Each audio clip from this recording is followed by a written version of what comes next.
said to his disciples, "Let's go across now to the other side." And leaving the crowd behind, they took him with them in the boat, just as he was. Other boats were with them. A great windstorm arose, and the waves beat into the boat, so that the boat was already being swamped. But he was in the stern, asleep on a cushion. So they woke him up, and they said to him, "Teacher, do you not care that we are perishing here?" He woke up, stood up, and rebuked the wind and the sea. "Peace, be still." And the wind ceased, and there was now a dead calm. He said to them, "Why are you so afraid? Have you still no faith?" But they were filled with great awe, and they said to one another, "Who is this, then, that even the wind and the sea obey?" This is the gospel, the good news of the Lord. Praise you, Lord Christ. Please be seated. Happy picnic! I had an entire sermon. It would have been so great. So we would be outside, and it's going to work with a theme of creation and beauty and the voice of God in creation. And then there's this great gospel story about the waters, and it all would have been so nice. And okay, there might have been an occasional mosquito, but it would have all come together. And then this stole that I have on, which I plan to wear today for the first time, I bought with my daughter Claire in a little store in the church at Cubshop, where it said the multiplication of loaves and fishes happened. And it was firebombed and destroyed this week by Jewish extremists. I stood right there with my daughter. It was in the bookstore next door that I bought this. So then there was a forecast that it was going to be pouring rain and a storm today. Well, that's nothing that we can't handle. That's not too bad. But then my iPhone and email blew up with emails about the killings, the martyrs at Mother Emanuel in Charleston. So that sermon is a sermon you'll probably never hear. Instead, I remembered the words of great theologian Karl Barth, who said, "If you do just airy-fairy, mystical, religious mumbo-jumbo for your sermons, that's no gospel. It's not a gospel." He said that the real gospel is one that speaks to our real lives. He said we have to hold the Bible in one hand and the newspaper in the other and proclaim Christ. So it's a different day than we planned, and it's a different sermon. But here's the, to me, I don't know to you, but to me, amazing thing. Sometimes it occurs to me as a pastor who has to get up and preach that I'm reminded occasionally that we don't know what we're messing with.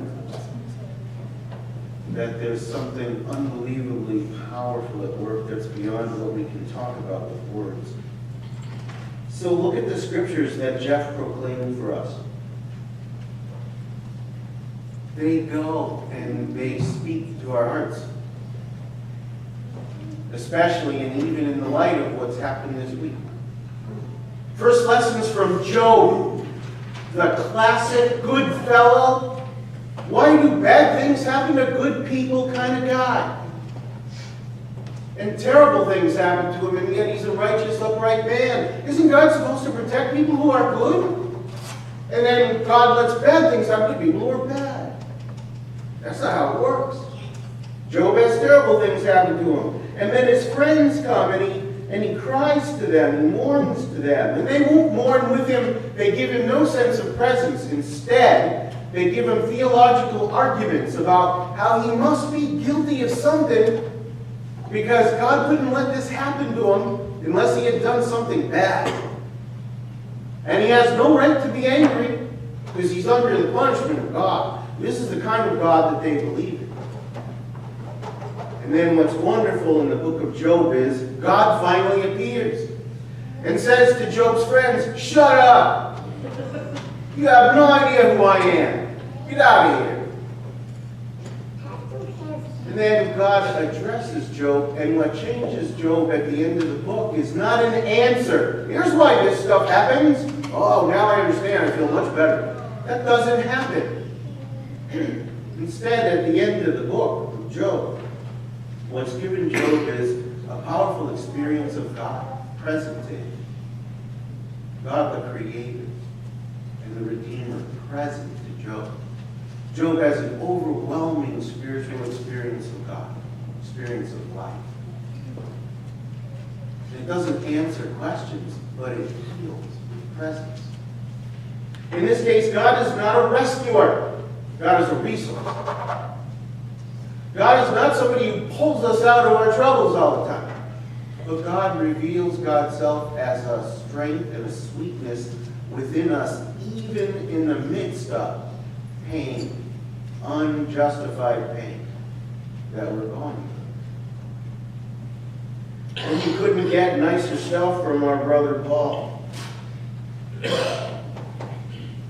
Paul says, in afflictions and hardships and calamities and beatings and imprisonments and riots and labors, sleepless nights and hunger, all of which Paul and the followers of Jesus were going through. Paul says, we don't give in to sorrow. We don't give in to sorrow. We're always rejoicing, even in the midst of that. As poor, yet making rich. As having nothing, and yet we possess everything. Paul's learned the secret. He's learned God as resource, as sweetness, as inner strength and power lifting up even in the presence of what is threatening to break us.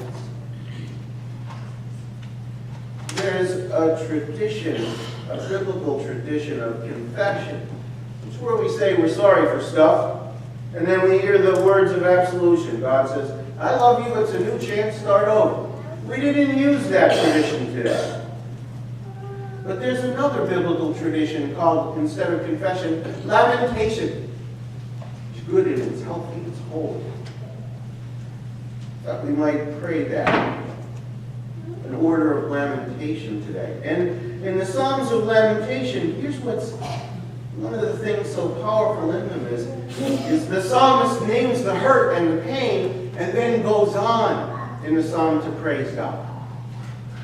Remember the weirdness, the strangeness of the Eucharistic prayer on the night in which he was betrayed, on the night before he died. He gave thanks. What? He gave thanks. How do you do that? You can only give thanks when everything's going your way. You can only praise God because good stuff's happening to you. No. The tradition that we gather in this morning, that people are gathering in Charleston, that people are gathering in Galilee, is a tradition that says, no. Don't you realize this mysterious presence, this thing, this sweetness even in the midst of the pain? It allows you to give thanks and praise. And weren't we amazed? I was awed. I was bowled over. Listening to those people from the African Methodist Episcopal Church speaking to the young man who had killed their loved ones. Did you hear that? It was astounding. There was actually a part of me that got angry at them. How dare you speak words of forgiveness to the young man? How dare you speak words of joy and hope and gratefulness? Be angry, be outraged, attack, rip apart, punish. They did. They refuse, as the followers of Jesus, to step into that man's circle of fear and violence and hatred. They won't let it happen because they're the followers of Jesus. They know the words of Paul. They know that despite whatever happens to us, despite the great windstorm, despite the fact that we are dying and we're punished and we're sorrowful, we do not give in to sorrow, we rejoice. Having nothing, yet we possess everything. And so a great secret of our faith, a joyful secret of our faith has been revealed, shown to us. The covers have been pulled back this week. We're all, don't know if I have that within me, that kind of response. I doubt it. There's some strange connections with this congregation and that congregation that I learned about through emails. One is that State Senator Clementa Pinckney, 41, the pastor of Emmanuel African Methodist Church, Mother Emmanuel, went to Southern Lutheran Seminary. And went to Southern Lutheran Seminary with Pastor Brian Hill. So did the Reverend Daniel Simmons, who was with Brian at Southern. The Roof family of the young man who killed those people, go to St. Paul's Lutheran Church. And one of Pastor Brian's colleagues from seminary is the pastor. Weird. Strange. We're tied into all that. And sorrow of one is the sorrow of others, but the faith shown is also our faith, which is nourished and uplifted. So I'd like you to take out your red books, and I'd like you to find Psalm 56, which is one of the Psalms of Lament.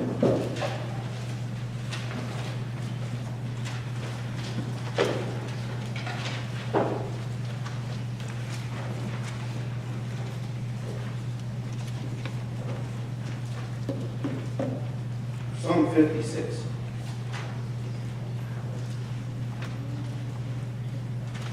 And I'd like to ask that the men in the congregation read the first verse, and then the women in the congregation read the second, and then so on.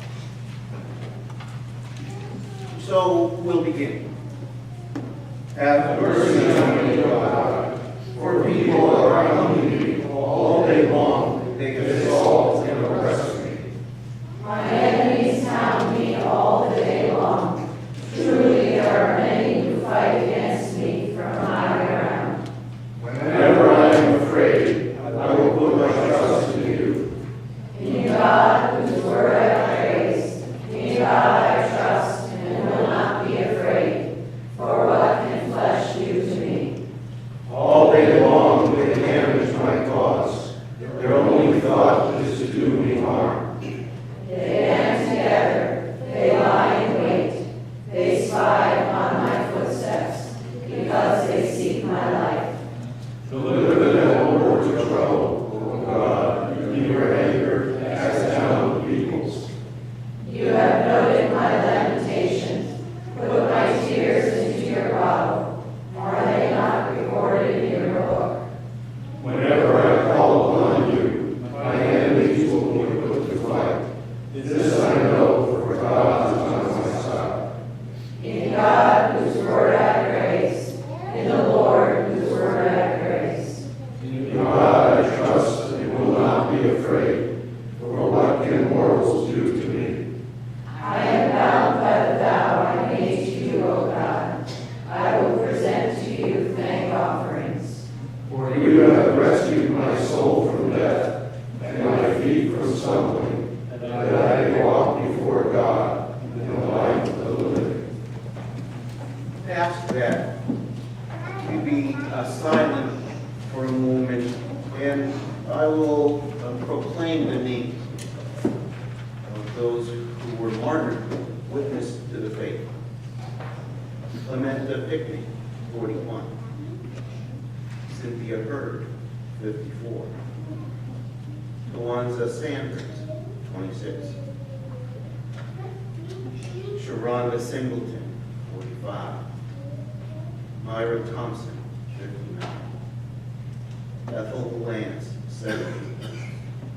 Susie Jackson, 87. Reverend Daniel Simmons, 74. The Payne Doctor, 49.